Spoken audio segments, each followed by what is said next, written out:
Zdrava zabava je v bistvu geslo, pod katerim se skriva Univerzitetna športna zveza Maribor. Gre za neprofitno organizacijo, ki skrbi za obštudijske športne dejavnosti študentov. Obenem smo pa organizator športnih prireditev, rekreativnih, brezplačnih, tako kot je Zrolano mesto danes. Namen Zrolanega mesta je popestriti mestno dogajanje z zdravim načinom življenja, zdravim načinom preživljanja prostega časa.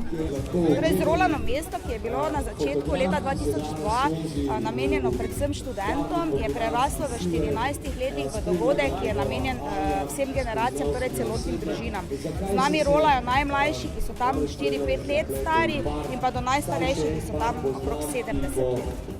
Proga je dolga 11 km, vse skupaj traja okrog ure in pol, da jo prerolamo, namreč prilagajamo se najšibkejšim, najmlajšim, tako da je zadeva prilagojena njihovim zmožnostim rolanja. Zdaj zbiramo prijave, kljub temu, da je dogodek brezplačen in ni tekmovalnega značaja, ravno iz tega namena, da nagradimo najmlajše in najstarejše udeležence in pa da izžrebamo, potem ko pridemo v cilj, lepe nagrade. Torej, varnost je na prvem mestu pri tej prireditvi, imamo spremstvo policije, ki zapira promet samo za nas, in pa seveda reševalnega vozila, imamo tudi spremstvo hokejskega kluba Lisjaki, ki so kot nekakšni redarji na rolerjih.